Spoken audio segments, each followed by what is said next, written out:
People look at stories through different lenses. I have my own personal take on some of these trending issues. Hi, I'm Mariah Ramharack, and welcome to In Case You Missed It.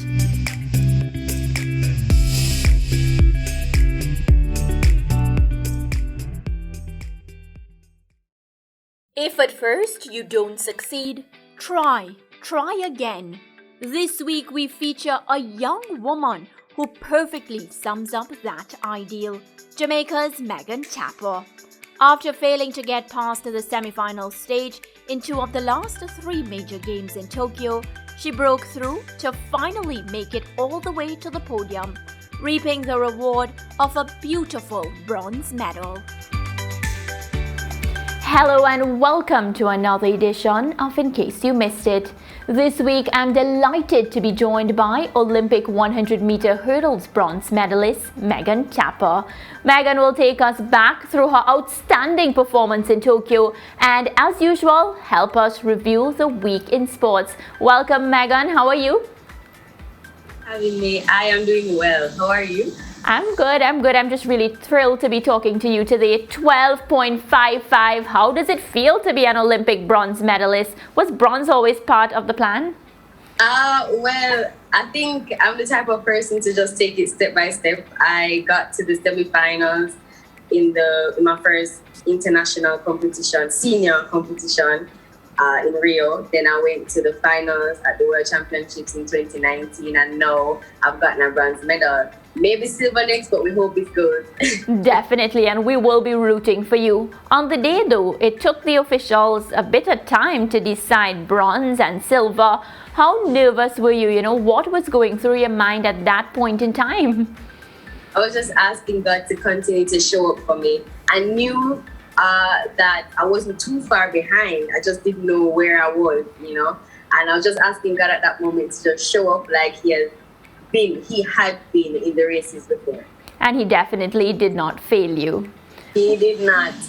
Never. He never does. Well, Never does. How was competing during a pandemic? How was Tokyo 2020 for you? I feel like Japan was the best place to have a pandemic Olympics. Japan took out all the stops, and I am personally appreciative of everything that Japan did, not only to keep the Olympics, but to keep us safe. Japan was just amazing. I mean, compared to everything else that I've experienced, Japan was just amazing, despite the pandemic. Definitely. And, apart from the bronze medal, which would obviously be your best moment, do you have, another moment that you would say, I would remember this for as long as I live? That moment would be my national trials, 2020 national trials, yes. Yeah. Okay, well, you have been very successful, and of course I would have to ask you, how has, that success been received by family and friends and of course the Jamaican population as a whole? Well, right, I think the day after my race, I was talking to my father on the phone, and he's like, oh, I need to go now because I need to prepare for my interview on the radio. I was like, oh! Bye, Megan. Goodbye. Right?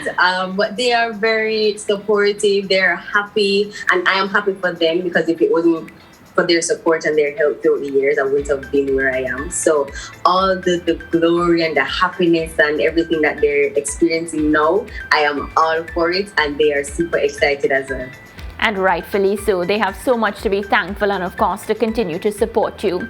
Well, you fell and actually injured yourself attempting to qualify for the 2015 World Championships. Does that make the bronze medal sweeter? And mentally, how did you recover from that? Because that's a big hurdle to recover from. It was definitely a gigantic hurdle to recover from. At that time, I had help from my mentor, Emmett Cambry, who basically guided me through. He's an Olympian as well, former Olympian, like in the 1980s. So he kind of guided me through what it would take mentally to come back from that. And I think he did pretty well, because then the next year I made my 2016 first. That's when I won national championships. made it to my first Olympics, made it to my first senior team, and made it to the Olympic semifinals. So I think he did a pretty good job regarding my mental at that time.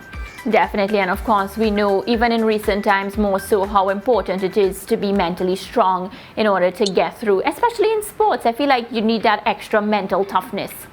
Yes, you absolutely do. It is a paramount piece of the puzzle. Important. Yes. Yeah, definitely. I remember the morning of you winning the bronze medal, just hearing your husband, of course Matthew, on all these different interviews, and he was beaming with pride. So talk to me now, because it brings me to the question about coaching. Talk to me about the importance of your coaches who believed in you and they stuck with your dream, because it's hard to find people to believe in what you believe in.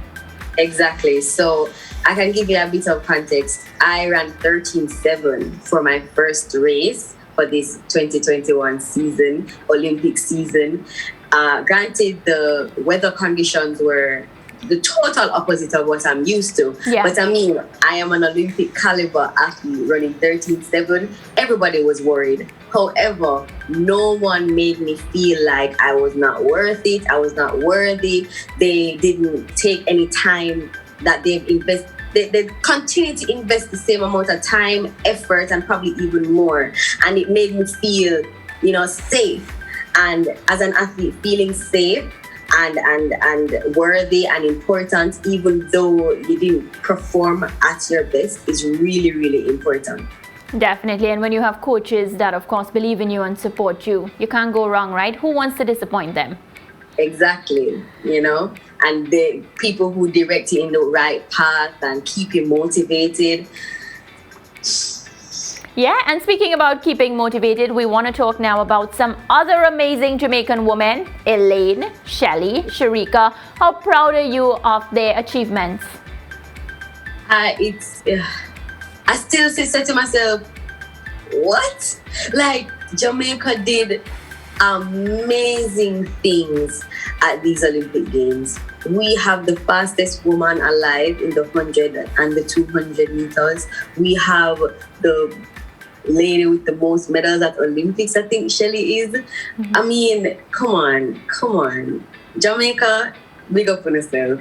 All of us athletes, big up yourself. Even if you just made it to the finals, or it's your first Olympics and you just made it to the semifinals, or not even out of heat, big up yourself. Attending the Olympics is not an easy feat.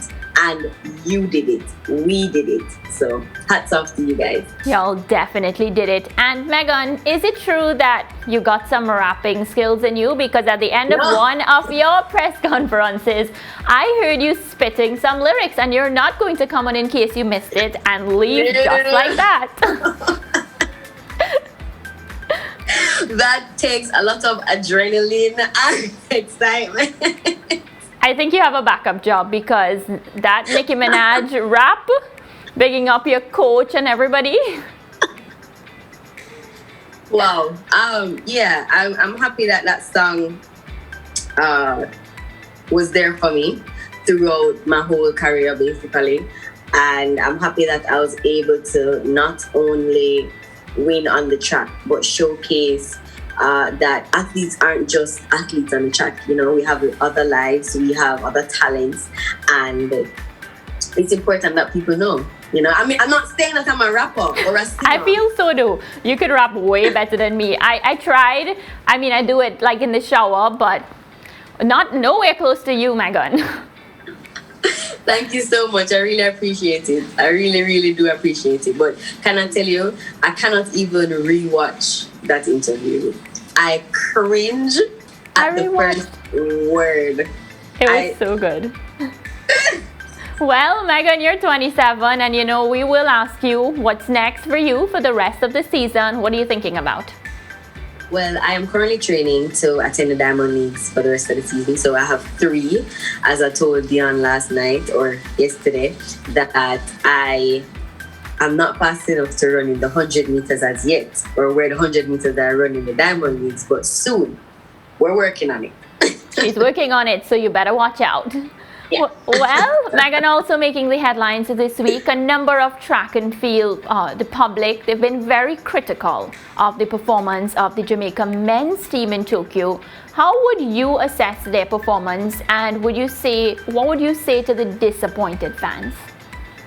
Well, we're at the end of it all humans, and as humans we have injuries, we have issues that we need to recover from, and I feel like the men are taking their time to recover, and they're gonna come.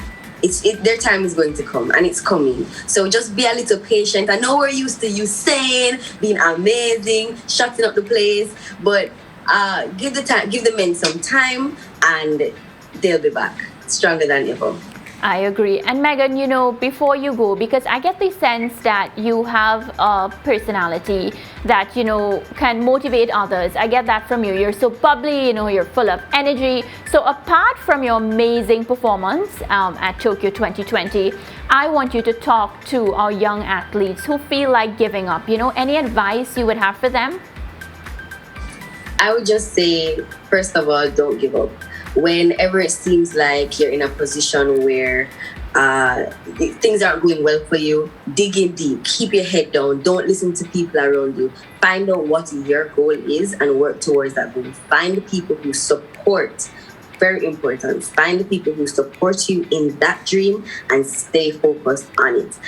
And the support is important, because when you are tired, they will then lift you up. You can draw from their energy, their motivation, and keep moving. In addition, put God first, because at the end of it all, He's the one that has given you all the talent, all the resources that you need and you have. That's Him. So just put Him first, ask Him to lead the way, to guide the way, and you'll be good to go. Think we'll be good to go. Megan, you're getting away this time because I'm not forcing you to rap on in case you missed it. Next time I expect you to probably include my name, to include the show, so we're looking forward to talk to you again. All right, thank you so much for having me. I enjoyed this. Thank you, and it has been a pleasure speaking to you. Best of luck. Thank you. Bye. Bye. Of course, before we wrap this week's episode, the part I look forward to the most, hearing from you. Dane appreciates Hayden Walsh Jr., the work that he has done to reach this level. Thank you for your comment, Dane. Odinsky, I'm happy you enjoyed last week's topic, and I'm looking forward to your comment on this week's topics. As usual, it has been a pleasure hearing your views, and I look forward to hearing from you again next week. That's a wrap for this week's In Case You Missed It. Be sure to like, share, and comment, and I look forward to hearing what you think about this week's topics. Stay safe. I'll see you next week.